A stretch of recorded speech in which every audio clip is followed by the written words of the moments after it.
I want to pull up this tweet because we were talking about, like law and stuff came up. And I was thinking about this in the context of where we're going Civil War wise. Marianne Williamson was responding to a Newsweek story about Trump getting his special master, that they're going to review the documents seized. And she said, this is terrible news. Why is that terrible? Styx Hexenhammer says, how sad that your witch hunt nonsense is being put on hold for due process reasons. She responded, does the law matter to you at all, or do you just think it doesn't apply to him? Now, here's the problem. Marianne Williamson, I think she's a very nice, sweet lady. But this is the issue with the left. They don't care about facts at all. They care about how they feel. So they ignore facts. They don't do research. And my response, the law stopped being relevant when Democrats impeached Trump over Joe Biden threatening the Ukrainian president with illegally blocking U.S. aid guarantees. Or maybe it was when they fabricated evidence to spy on Trump. The funny thing is, people like Marianne Williamson don't know that happened. Telling her doesn't matter because it gives her a negative emotional response. You were wrong, your facts are bad, and you're on the wrong side. Negative emotional response. Don't want to listen to you. Get away from me. They only want sweet, comforting lies. Well, they want sweet comfort. No, they want lies. They prefer lies. They look. Whether they intentionally say, I want lies, or the lie is what makes them feel better, and they request. So they're like, make me feel better. I love that line from V for Vendetta where he says, would you prefer a lie or the truth? When he gets asked by Evie about you. They want hope. Did you kill that man? What is the situation here? What is being discussed? She says there's no there's no rule of law. So Donald Styx Trump, says there is they due process. seize the documents. Trump says a special master should review this to make sure they're not going through private stuff they're not allowed to, like privileged documents. And she thinks you should not have due process. Well, she's scared that the appointee is going to be somewhat on his side, that they're going to help him out, and she's also scared of lengthening this out before he announces whether or not he's going to run for president. So if they have a hitter that they can use on Trump before he puts in his candidacy, they want it now. Right, and it's so sorry. Let me squeeze this in real fast. It is so telling to me that they don't want it to be possible for someone to like Donald Trump's perspective. That's insane. He's already convicted in their minds. Like, for sure. He committed a crime. We're just not totally sure what the crime is the logic there. So why he would need due process is sort of beyond ken to them, because he should already be convicted. They don't want anything holding this up because he is already, persona non grata, enemy number one. There's no recovering from that. He doesn't deserve the law. A big mistake people are making, I think, is that they're pinning a lot of social distress right now on political parties. Like, which is it, the Republicans causing this chaos, or is it the Democrats? But in reality, when you look at videos in like Sri Lanka or in Italy where people are rioting on the street and smashing stuff and attacking cops, it's because they don't have heat. They don't have electricity. That's what's causing and going to cause civil stress in this country. It really doesn't matter who's in political power at that state. But everyone is going to say, like, well, why you don't have the things that you need to survive because of that other party.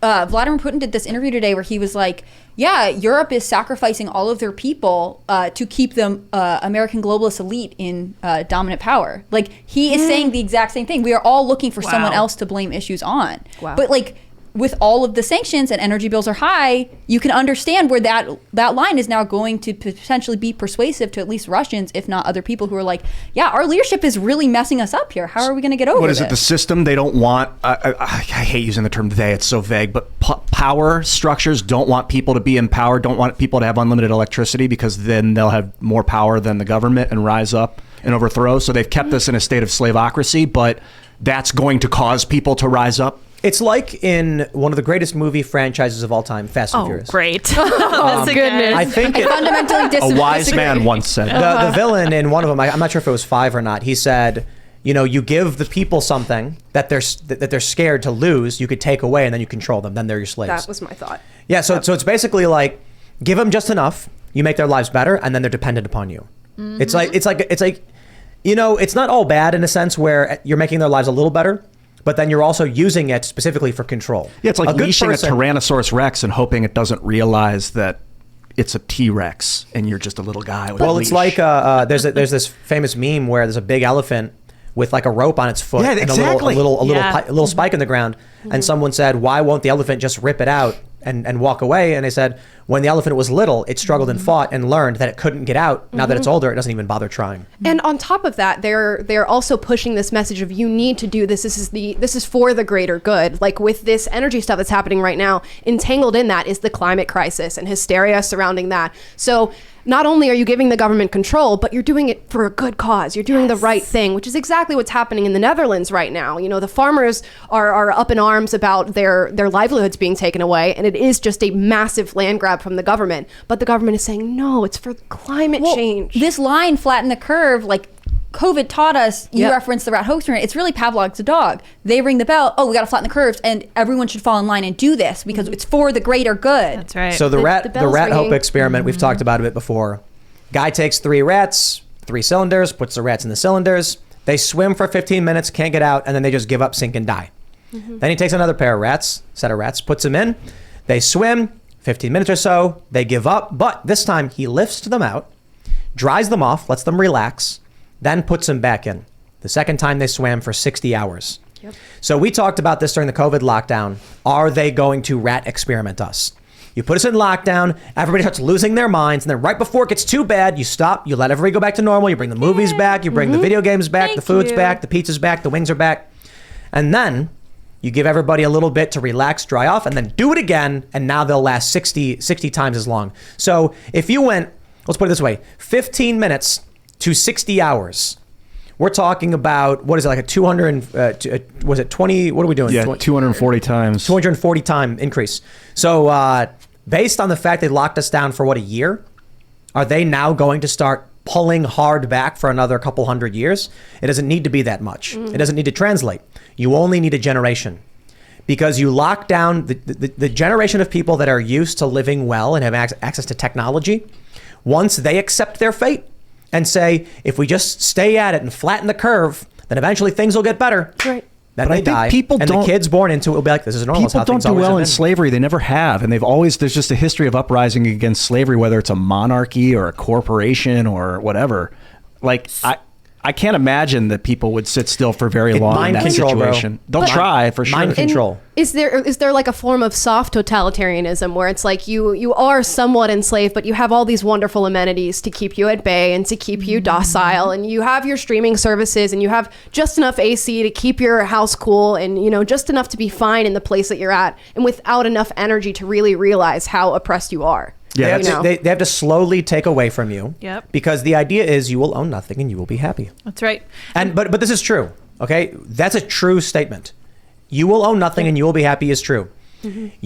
So we right now are not unhappy that we don't have access to flying cars and teleportation. I mean, speak for yourself. No, I know. Some people are like, I wish I could teleport. But what I mean is, we mentioned this a little while ago. There was a video of a 90-year-old man in like the turn of the century. 1900s, they recorded him. He was alive in the Civil War, and they were like, what's it like with all this, how was it for you growing up with all the technology now? He's like, same. People get by, they do the work they got to do. We got by just fine. People get by now. We are accustomed to technology we have.